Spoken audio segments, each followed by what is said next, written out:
It's just about 3 minutes gone past the hour of 9 o'clock in the morning time. Good morning to you, Grenada, Carriacou, Martinique, and the rest of the Eastern Caribbean, to you wherever you are. It's a wonderful Tuesday morning. For some, it's the first active working day of the week. But indeed, it's really, really great to be alive and well and still be here in the land of the living. It's the 7th day of the month of June, and June is actually the official start of the Hurricane Atlantic season. And indeed, it's a time when I know many of us, we find it difficult because of the uncertainty of the weather, but certainly we do encourage each other to be prepared. Ensure you have a family plan. Prepare yourself for the worst of all, the eventualities, and certainly preparation is key. It may not stop anything, but at least it gives you an opportunity to be there and to be actively involved. My guest this morning, it is Tuesday, as we do always, we entertain a member of the National Democratic Congress, and my guest this morning, no stranger to the GBN, no stranger to the network, is the NDC candidate for St. George's Northeast, Ron Redhead. Good morning, Ron. How are you?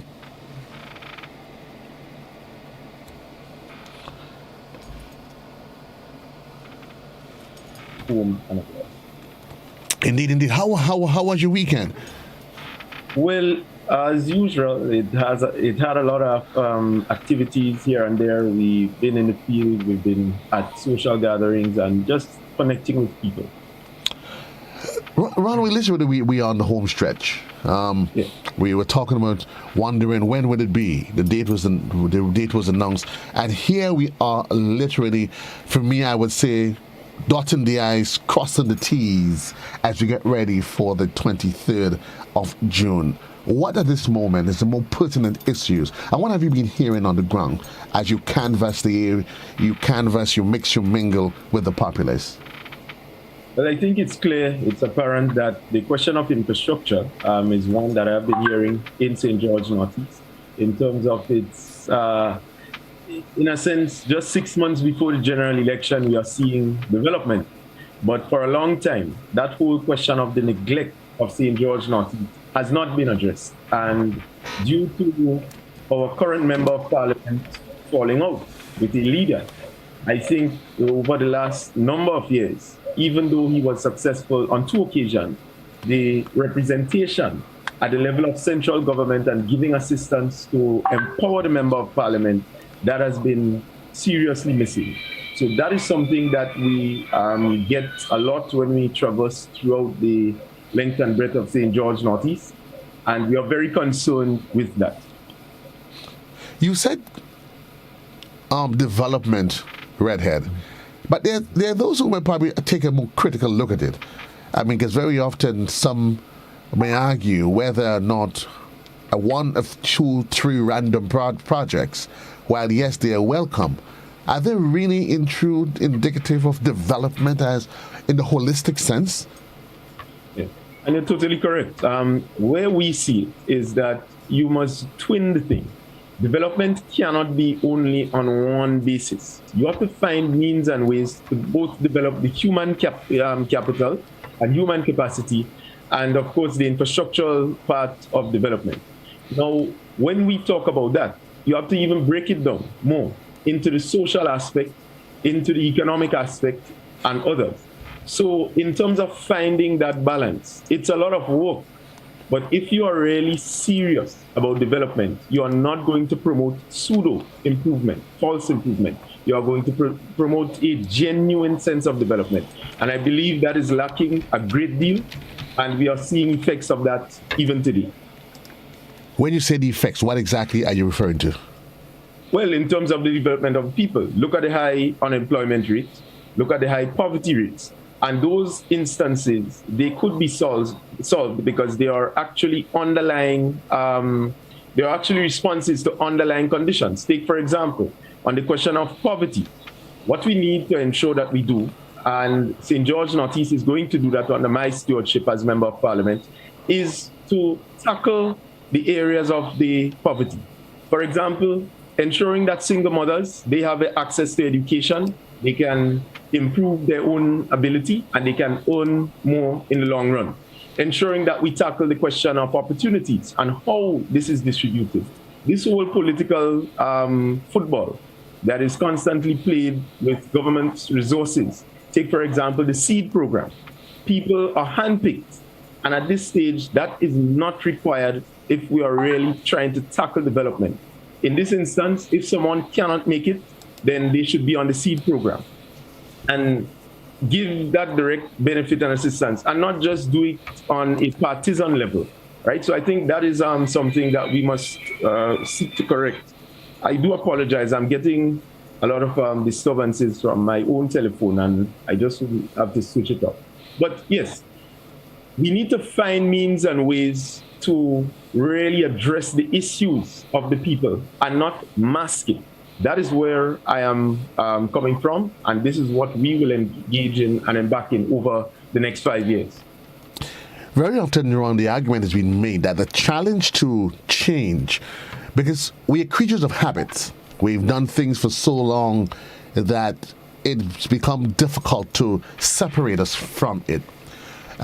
Maybe at our local levels in terms of our own private or families, but even at the ministerial levels. And we know for a fact that there's a culture that exists within the government level in terms of the ministries, and that very often impedes production and the willingness to change. Is that a concern of yours? And what is the NDC's plan to address those sometimes shortfalls within the different ministries?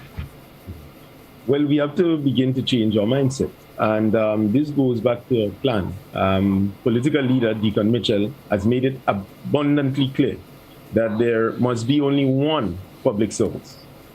And in this whole question of changing mindset, we need to organize the public service as the professional outfit and institution it ought to be. This politicization, this sort of vai-que-vai, this sort of victimization that goes on at our ministries is not going well for development. And we need to ensure that at the various ministries, you work with people. Of course, there are cultures that you're going to go in there and you're going to meet. I know how the public service would operate in some instances, certainly not all, but in some instances, there is a general culture.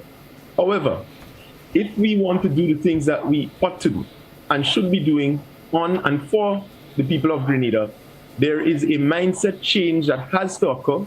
There is a shift in terms of what we do that has to occur to make us a bit more productive and progressive as a public service. So that is something that we are going to embark on, and we are well aware of it. I don't think anyone in the National Democratic Congress doesn't understand the extent and power of the public service. But the question is, at the end of the day, how do we utilize it to be a more productive public service? Polarization, color coding, those are some of the challenges that has come to smear who we are as nationals.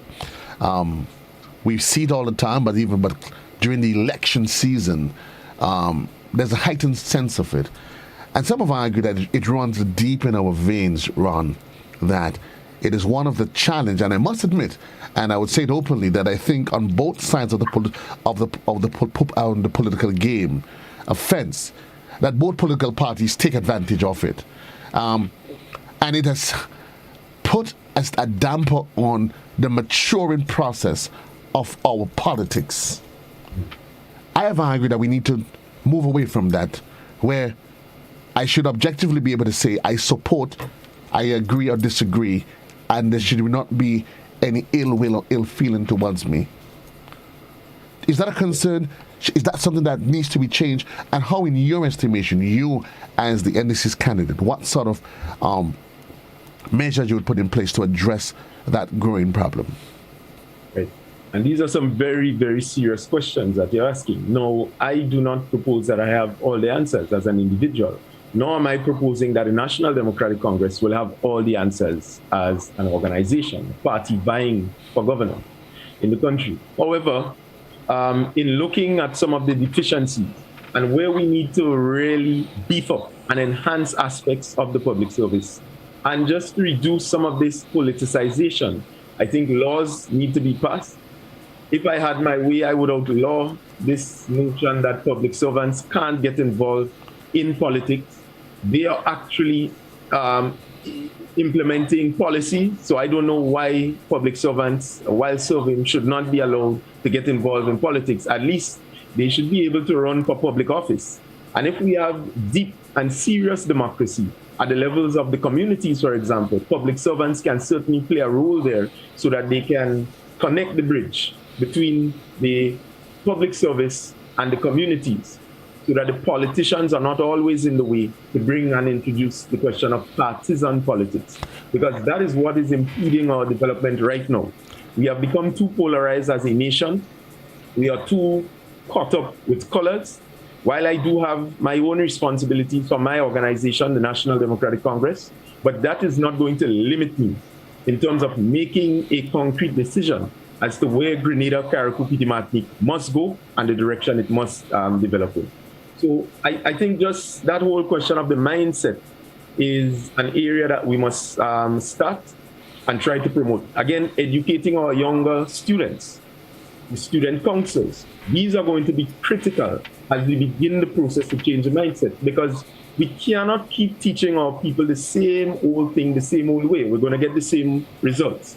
And quite frankly, we have had enough of that same old, and we have seen what that same old could be. It's time now for new thinking and a new direction for Grenada. New thinking, new direction, but in all of the ministries, it's all heads that's there. We may have new ministers, but in the ministries is the PSs, they are the ones at the end of the day, and that's what some people don't seem to be able to appreciate. We often think it is the ministers are the ones that's running those ministries. Mm-hmm. That in itself poses a challenge for everyone. How do we shift? How do we get that shift in culture? Right, it does. And as I mentioned, you could pass laws to get things flowing a bit more smoother, but laws in and of themselves would not change anything if the people themselves do not change. And this is why I'm saying we need to remove this artificial barrier that currently exists, where public servants have to hide to show, their right to choose a political organization, things like that. They have to tiptoe, they have to be dancing and so on. These things contribute to the whole culture that we see today in terms of this dishonesty, deception, and, if you put somebody here, they're going to undermine the work of this government, etc., because they are actually for the other party and blah, blah, blah. So this sort of setup is a recipe for what we see today, and is ultimately a recipe for failure. When I say that we need to run the public service as a professional outfit, what I am referring to is the philosophy of the National Democratic Congress. As you know, Tillman Thomas, former Prime Minister and leader of the National Democratic Congress, Uncle Tilly, has always maintained that you do not need to be loyal to the individual who's Prime Minister or maybe the minister. Just get your work done. You are hired as XYZ, that is your role, you get that done. If in the course of doing your work, you make relationships or you build relationships with the politicians, that is okay. But at the end of the day, you must see the bigger picture, which is the development of Grenada. And that is what we would require the public servants to do. You don't have to be loyal to individuals, just serve, just get your job done. Is that a case of a failing sense of professionalism, not just within the government spectrum, but across all across all fronts? At the end of the day, we must all be professionals in what we do. That's correct. And look, Grenada is a small society, so I expect the permanent secretary maybe to even be family with a minister XYZ. Those things do happen. And in instances where they do occur, what is required ultimately is for you to allow professionalism to run its course. So you must be professional even though that may be the situation. You have to know when to balance it. So I think that if we start to promote that idea and do it in a way that you are not disrespecting people, but you are ensuring that you are getting your job done, and you're not looking to be loyalists of an individual or party, I think ultimately Grenada is going to benefit significantly from that type of thinking. And you mentioned not just in the public service. If we are professional in other walks of life, you wouldn't see people leaving leaving a political organization and going and spreading misinformation and lies because they jump ship to another. So I think professionalism has to encompass all that we do in society as we go forward. What do you see, what in your estimations is the more pertinent issues as it relates to our women, young people? Let's do the issue of violence against women, our young girls. It's a scourge that have come to pervade our society in recent times. Yeah.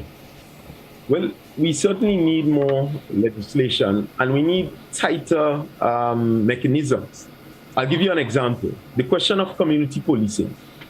Rather than the police force is seen as this sort of extrovert from the community, you need to have deeper relationships with the police and the community. In other words, they must be embedded. And I'm not talking about personal relationships, right, where police officers are looking for relationships with women, etc. What I'm referring to is at the community level, the presence of the police must be felt and must be seen, even though something wrong may not be occurring. Take, for example, the community of Willis. Willis is a very beautiful area, New Hampshire, Willis. But too often, things occur, and the question of the law enforcers, how they are applied there, is almost as if only when they get a tip-off, and then they take a little while to come. And by that time, the whole negative situation, it has occurred. What you need is to maybe place a police station there, where you can have police officers who have built relationships with the residents in a serious way, be able to intervene and to quell and to bring peace in cases where peace is not around. So you need that level of relationship at the community level with law enforcers. And we need to invest more in broadening their reach rather than leaving them, as I said, at one particular level and not being able to target and be embedded in the community. Broadening their reach, you say, but some would argue that the issue of violation against our women is something in recent times. The conversation has come up, and while we've heard that there's investigations, very often there seem to be only, at least last week, I saw there was a conversation that as it regards to those sort of inappropriate behavior that takes place at the upper echelon of the IGPF. Yeah. But very often it seems as though it's a blind eye's turn to it, and only when there's a junior officer, then there's an open there's an open conversation. So even the police force itself, someone argued, is tainted by that scourge. And a major issue is the question of a lack of female leadership at the hierarchy of the police force.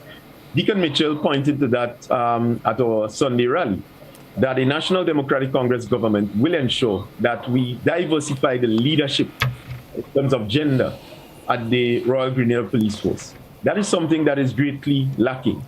And when I talk about the community policing, women generally do a better job in terms of that community engagement, whether it is in the health sector or in the Royal Grenadier Police Force. They have better relationships, and it is not compromised in most cases as it may be with a gentleman. Now, at the same time, what we have to look at is where we can apply male leadership in the Royal Grenadier Police Force. It must be kept intact and it must continue. But we see it as a critical part of the development of the Royal Grenadier Police Force to have more females at the leadership level of the Royal Grenadier Police Force.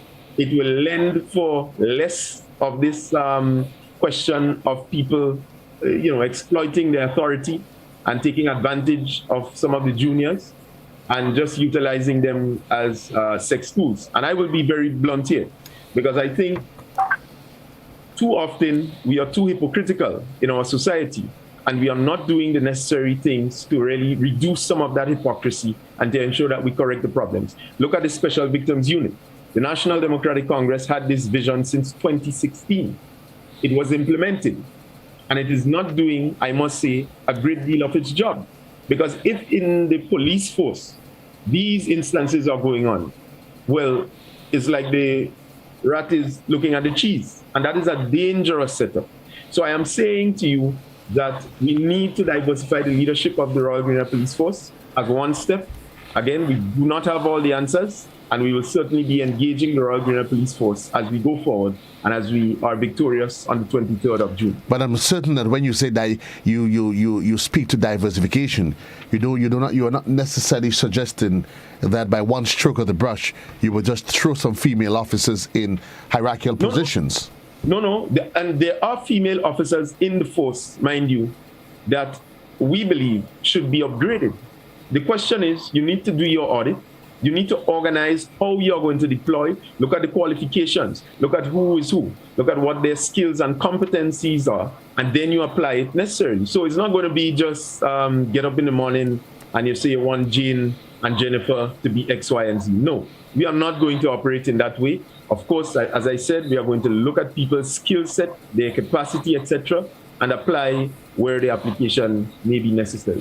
25 minutes gone past the hour in the morning time. This is To The Point for today, the 7th day of the month of June.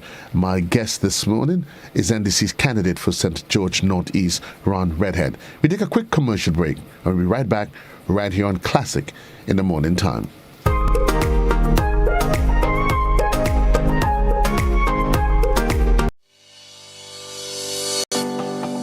You know, one day I woke up and, you know, they painted a set of pedestrian crossing all along the streets. You know, nobody told us how to use that thing properly. I know how. You're serious? Every safe, good driver knows about these things. As a driver, you have to be very attentive. You know you're coming up close to a pedestrian cross, you start slowing down immediately, looking to see if there's any pedestrian on the side getting ready to cross. If there is, you stop on the line that is a certain distance before the crosswalk. Then you would see the pedestrian put their hands out, looking directly at you, indicating that they are going to cross. And only when you have come to a complete stop, that is when they will quickly and safely cross to the other side. And then you continue happily on your journey. Stop, look, hand out, eye contact, wait for pedestrian to cross. Then you happily continue on your journey. This message is brought to you by this group of insurance companies, the Traffic Advisory Body, and the Traffic Department.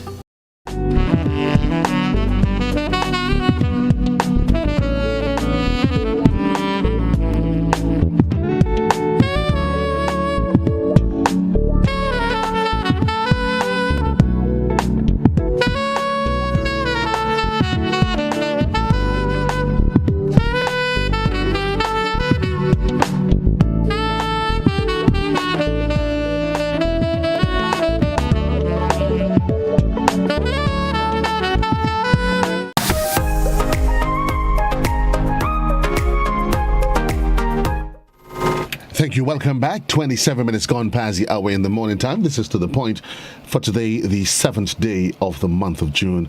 And I want to say special thanks to our listeners on Classic 105.5 and 105.9, and our viewers on GBN Television and across the different social media platforms, be it Facebook or YouTube, and even those on the World Wide Web at www.gbn.gd. If you're just joining us, my guest this morning is NDC's candidate for St. George Northeast, Ron Redhead. Ron, there's so much that we can speak about. One of the conversations we've been hearing of in recent times is the issue of voter padding, irregularity, and not just it has been an ongoing conversation. And is that conversation one that the NDC is wary of?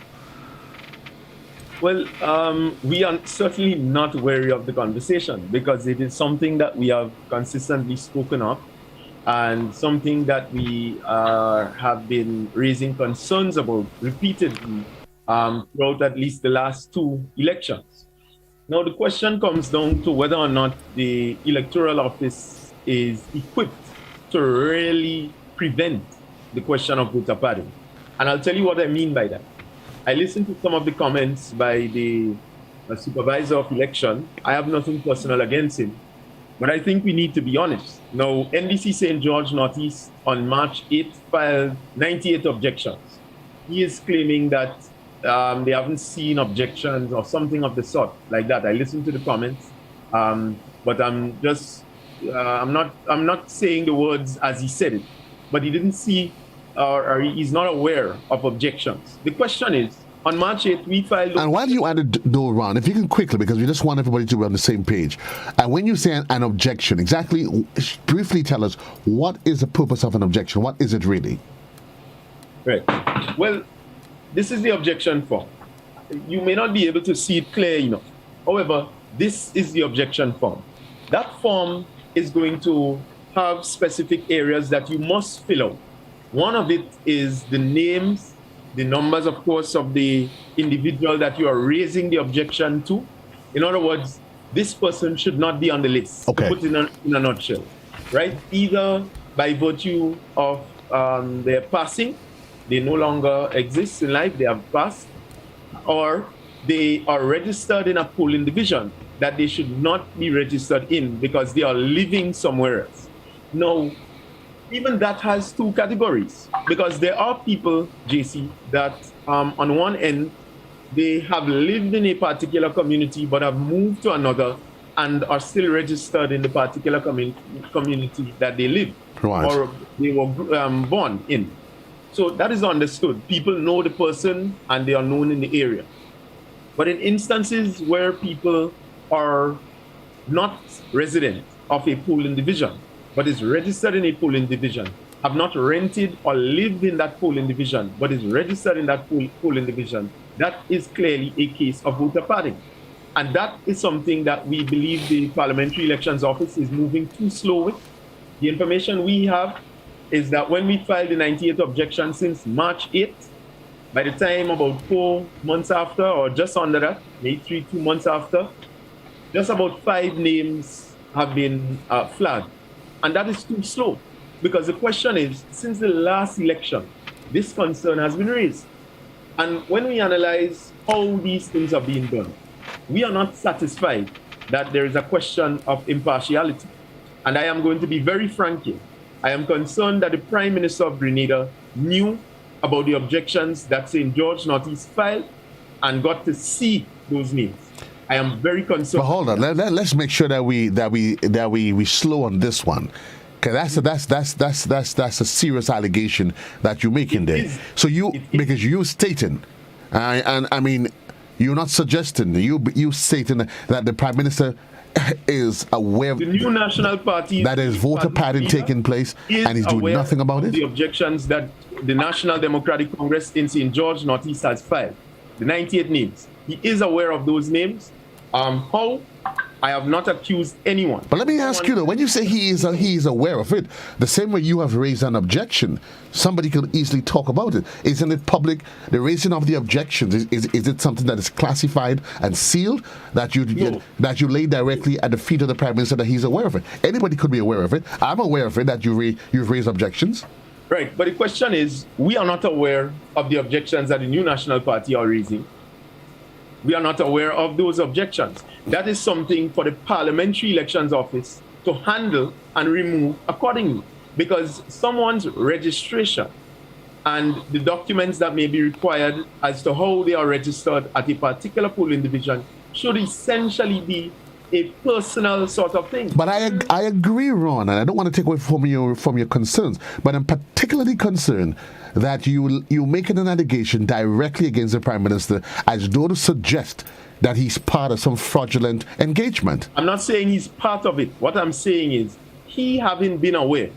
And from the last election in the Mardi Gras area, there were people who reside in the St. David area but were registered in Mardi Gras to vote for Northeast. He is aware of these things. And what I am saying is this question of voter padding is something that has been going on for far too long. They are actually pushing that agenda.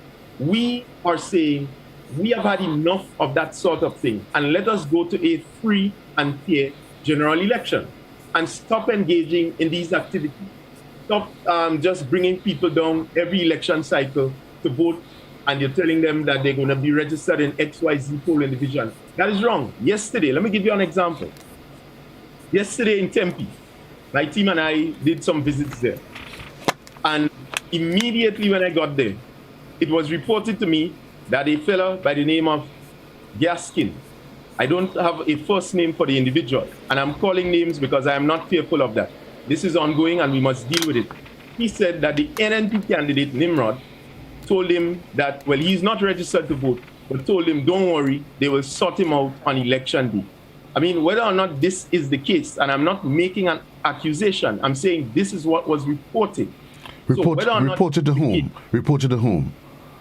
To myself, in the field. Yeah, but could this just be somebody just making up a story? How do you validate that person's story? Right. So, and that is correct. So then we need to go to the Parliamentary Elections Office. Now, apart from that, what I'm saying is these instances have consistently been reported in the areas of New Hampshire. People who are for Northwest have reported to me that in their engagement with Mr. Nimrod, he has asked them to consider transferring their registration to St. George Northeast, even though they are living in Northwest, at the New Hampshire area, because it's separated by the road. The question I have to ask myself is, if this is ongoing and there is no buffer at the Parliamentary Elections Office, I'm not saying that Mr. Nimrod is doing so and is cheating and so on. What I'm saying is the Parliamentary Elections Office has a responsibility to ensure that it reduces instances of this. Last general election, the 2018 election, clearly pointed to some. There were some 50-something names in a particular polling division in St. George Northeast that should not have been registered there. This is evidence. It is there. It is clear. No one wants to deal with it because, as I said, the hierarchy, they are aware of it. And in some instances, they seem to be benefiting from it, in my view. So what is the NDC's position on this? Well, if it is necessary, we will have to take legal actions against what is about to unfold. If it's necessary, so you have not started that process as yet, because I mean, if this is something that's been orchestrated since, as you said, historically, I would think with us being on the heels of the election, something, if it's something that you're wary of, then action should be taken. And what is the NDC's plan? The OAS report pointed to the loophole. The Parliamentary Elections Office has made an attempt by requiring particular documents. But even that, again, a new loophole has been created. So let me get into it. And let's try and deal with some specifics in relation to this thing. Because it's dangerous. It's a threat to democracy. Now, the OAS made mention to the question of JPs, saying that if, for example, myself is not known in the village, the last election saw that a JP could say, yes, Ron Redhead is a man in the community and so on. The JP, he or she signs off on that. That was a threat because it was asking the question, the OAS report, what constitutes someone to be the JP to do something like that? That was a question raised. And again, that was never really addressed. We fast forward into 2022. What we see and observe is that people were being required at a recent stage to provide evidence that if John Smith claims he's renting in the area, but has not born and grew in an area and wants to be registered there or transferred from another area and wants to be registered in this area, he or she has to provide some level of proof, either a utility bill, either some letter, if it's a youth, right. They just put in a letter or such. But what we see is a loophole. Anybody just writing a letter and they're going and providing that to say, well, this person is my son or my cousin or something of this sort and is living with me. But certainly there should be a vetting process. There should be a vetting process. And JC, that is the fundamental point that I want to raise. In other words, even before it reaches, because you can't deny the fact that somehow or the other names could get on the list that shouldn't be there. There are duplications which occur. And I think the Parliamentary Elections Office has done a good job in explaining that. But this question of these loopholes, which are consistently raised, the town of St. George has raised objections repeatedly, and I've seen them removed in some instances and see it placed back on the list. We have evidence of that. So it's not a case that we do not have evidence. What we are consistently doing now is documenting, writing, questioning. So when I raise this, I am saying, I am not accusing anyone These are the information that we have, and we are bringing it to the public's attention because it is necessary. Is there legal recourse from the NDCs from where you sit as a candidate and as a party collectively? Well, we will have to do what we have to do, but I want to stay away from making any specific pronouncement. Of course, this is going to be a legal challenge, and I am not a lawyer. I would have to reserve that comment specific to the party in terms of any legal redress and the action we would specifically take in this regard. 435-2041, that is the number on the inside. We're giving you the opportunity to call in to raise your queries, concerns, ask whatever questions. Please be as succinct as possible with your questions once given the opportunity. Good morning, caller. You are live. Good morning, brother. Redhead. Good morning, brother. I'm Jason. Good morning. You guys just talk about community policing. I think we need more right in the streets of Grenville there. Because a little while back, I was in Grenville, and a young man was running down another one, a mental patient with a cutlass. And the police was not right, the police was not wrong. I realized only on Christmas time and Carnival time, the police usually patrol the streets of Grenville. They should be patrolling the streets of Grenville mostly every day because the brother could have get himself caught up and people were just jumping up, chopping up. I got so upset, but I was in a grocery store. I couldn't say nothing. If I was close, I would have said something positive. I realized my brother, plenty of people in this country, they like violence. Anytime violence going on, like they feel high. So the police should be continue patrolling Grenville, not only on the Christmas time or on the Carnival time. The police should be around because the brother could have get himself chopped up right below the police nose, and the police is not around. Okay, my brother, it was nice talking to you guys. Thank you, okay, one love. All right. And any response on your part, Ron? Yes.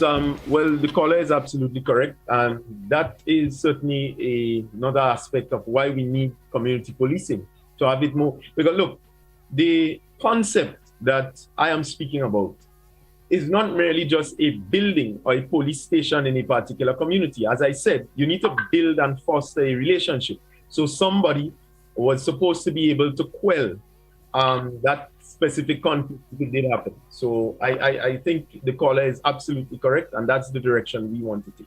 Do you sort of get the sense that as a society, and some of them have often laid the blame at the feet of our leaders, I'm not talking politically now, the way we interact with each other, that people seem to have a growing now, we seem to have we've lost respect for life, and there's this, I'm not sure, it seems to come through the music and the other entertainments and things that we expose ourselves to, where no longer are we willing to step in to stop violence.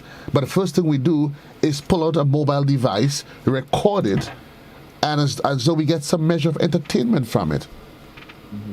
Yeah, so that is honestly a cause for concern, but I don't know that we may be able to change that culture. Again, that is a culture that is emerging due to the question of social media and how people do things to promote, in a sense, likes and so on, and are not really advancing and sharing good information, but are often sharing a lot of jokes and so on. The society has transitioned into that.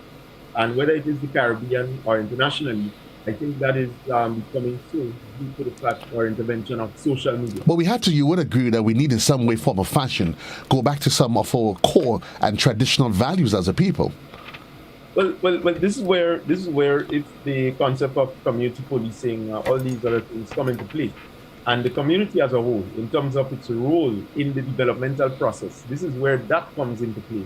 And we need to really shift the focus, because social media is here to stay. I don't anticipate that it will go away. True. But the point is how we utilize it and some of the impacts that it is having in terms of society, how we view accidents, how we view acts of violence, how we view things. In terms of putting it up on social media, pulling out the phone rather than calling the police and so on. These are things that we as a society need to mitigate against. And community policing is one aspect. We could get a better relationship with the law enforcers and the community. and then we could find other means and ways to reduce the impact of that. Most individuals seeking public office run, they come with there is the manifesto of the party, but the individuals would come with agenda issues that they would want to address at the community level. There's normally we look at the first 100 days. What for you are some of the agenda issues that agenda items that you would want to look at within your first, let's say, 100 days in office if elected? Yeah, well, certainly at the level of St. George. Are you speaking government or as a member of parliament? Whatever you could do once you have the power to will it. All right. Well, I am speaking as a member of parliament, so I'll tell you this. St. George Northeast is a wonderful constituency. One of the first things we have to do, we have to get, in a sense, an audit of a number of things. So, for example, community centers, playing field, medical stations, in terms of the demand and need of a particular community, how that is going to be required, whether it is that Lamode wants their community center rebuilt after Hurricane Ivan damaged it in 2004, and that's a pretty long time to be without a community center, or whether it is Tempe playing field, need lights. That is how we are going to set up. We know some of the information already for SAN, and we are going to set that agenda down in collaboration and interaction with the people. One of the first things I will do, once I have secured victory as the Member of Parliament for St. George Northeast, is to go back to the people. We are going to discuss community by community with you and engage you now as to how we implement and go forward, bringing that transformational agenda. As I mentioned, there are things and aspects that we need to look at. Take, for example, Tempe. Tempe has a lot of private schools presently. So it is big on education, but it is also big on students. And they need a well-lit playing field so that they could be able to carry out their recreational activities and actually have night football or build stronger teams in the area. So there are opportunities that we can seize almost immediately. And that is not rocket science. The means are there. Good morning, caller. You live? Good morning to you, JC, and good morning to Brother Ron Redhead. First, I would like to say thanks to the police for assisting with the traffic on Sunday at the rally. I think they really did make a difference in terms of traffic. And thanks to the NDC for bringing such activity to St. Andrews. It really makes a difference in the pocket of the small business people that are looking to go buy something. I believe every bar was sold out. And thanks to the organizers of Sunday's activity for putting on a very informative and great activity. Despite the inclement weather, we all were quite happy at the end. Congratulations again to all of the young people that are coming to the fore to make a difference in the life of our Grenadian people. Thank you, God bless you, and go forward together. One love. Thank you. Thank you very much, caller. Any comments? Thank you, caller. I know the caller, and he is an excellent woman. We're keeping our eyes on the clock. It is 10 minutes, 12 minutes, in fact, onto the hour in the morning time. We go back to the telephone lines. Classic, good morning, you are live. Yes, good morning, Mr. Kado. Greetings. Good morning to you, sir. Your last question to Mr. Redhead. Good morning, Mr. Redhead, sir. It's an interesting one. And his answer even more interesting.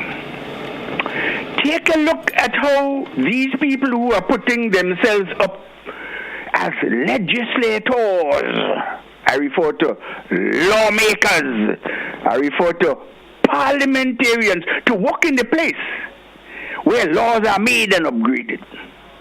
But the only thing he sees is himself as a minister or as a representative of the constituents who, speculatively, hypothetically speaking, vote him in, yes. My question to you, Mr. Redhead, sir, can you give me at least 2 initiatives that you propose, if elected as a legislator, as a lawmaker, that you would forward in the parliament of this here country to guarantee that changes are being made in effect for the future of this country. Thank you very much and have a nice day. Will ya? Thank you very much, sir. As it relates to the question of public corruption in state-owned enterprises, I honestly believe at this juncture, there must be, in an open, democratic way, decisions being made as to who should head particular state-owned enterprises. Right now, we have the same old people just circulating throughout all these state-owned organizations, and it does not augur well. Public corruption is a threat and a danger to our society, and we need to reduce that. I have called in the past at the level of Senate for there to be a committee at the level of Parliament to review board appointments, to review members on boards, etc., to ensure that they are actually getting their job done.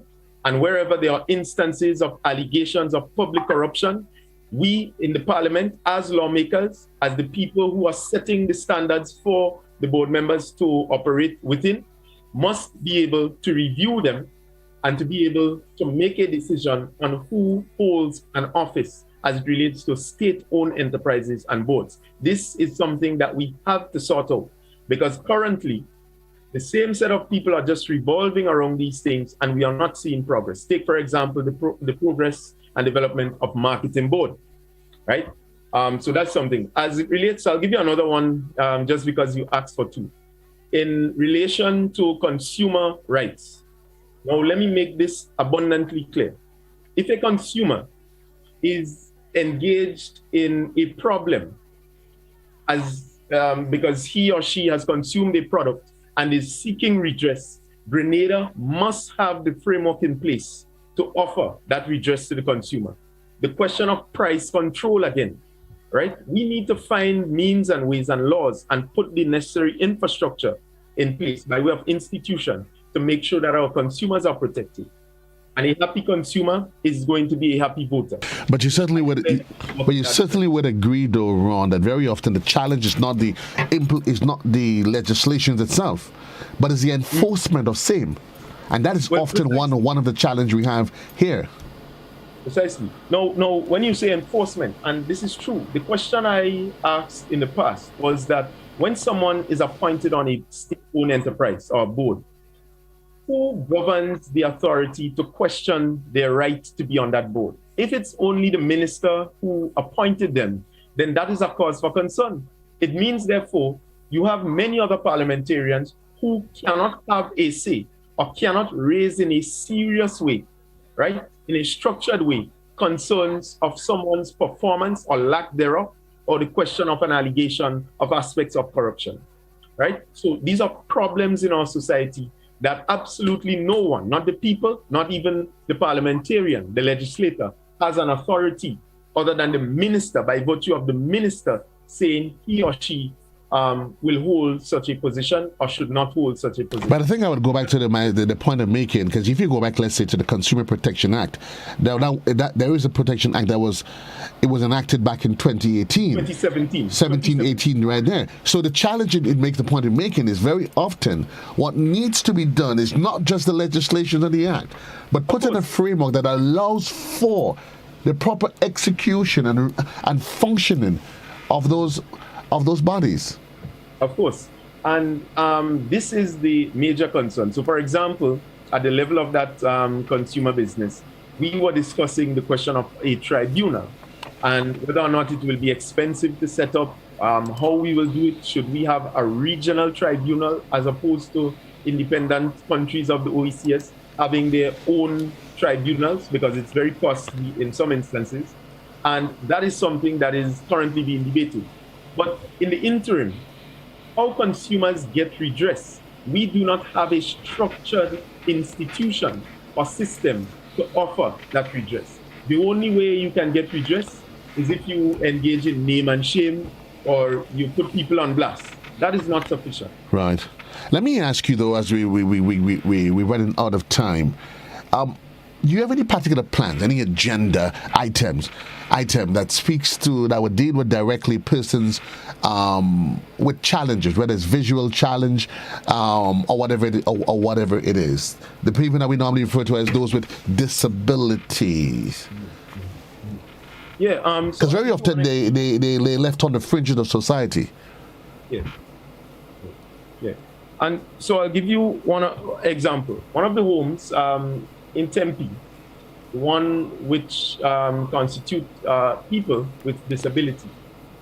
How it is handled presently, I am not satisfied, in the sense that everything is okay generally, but that aspect of the neglect of the individual who is in some instances just placed there, I think the family needs to have some level of tie and bond to their family member there, whether it's their child or children or sister, whoever it is. But there needs to be a more direct thing. So currently that home is doing its best. But I tell you, when I visit there, I often see people who feel discarded and they are just thrown away. We need to do more in terms of safeguarding people like that. If a country cannot take care of the people who are disabled and need some assistance, in my view, then it cannot take care of the people who are able in a serious way. If I wouldn't be able to really address some of those issues, it will just pass it on the surface. So in my view, I think those homes, they need some legal backing so that they can get the necessary resources that they need to improve the ability for the people there to go out more and see their families, engage in compulsory visits, something that should be mandated. Whenever you place your family member there must be some way to tie the family member so that you are not just placing someone there to be neglected because of their disability. We're almost at a time. It is 4 minutes onto the hour in the morning time. I'm going to give you a 2 minutes round just to encapsulate your position. Actually, you know what I'm going to do? I'm probably just going to allow us to engage this last caller if we can. Good morning, caller. You're alive. Yeah, good morning. Sorry for calling back. The brother just spoke about consumers' rights. That is lacking in Grenada, my brother. That's really lacking. Somebody buy an item, a product, and you know getting value for your money. Because a little while back, I bought a shoes for $80, and the shoes didn't last for a good few months, and the shoes just gone apart. So we really need some consumers' rights in Grenada, because you go to them and they give you all kind of nonsense. And when you go back to them, they give you all kind of nonsense and this and that. So we really need a consumers' rights organization. So anytime a consumer have a problem, they can go to the organization and let the organization say something on the behalf of the consumers. It was nice talking to you guys. Have a nice day. Thank you, sir. All the best to you. Mr. Redhead, your final thoughts on... Yeah. Well, of course, over the many years, we are not satisfied with the neglect that St. George Northeast had to endure. And we believe now it's time that we focus specifically on St. George Northeast and its development. It has serious potential, but what is lacking is the leadership. And we in the National Democratic Congress pledged to do so forthwith from as early as the 24th of June after the general election.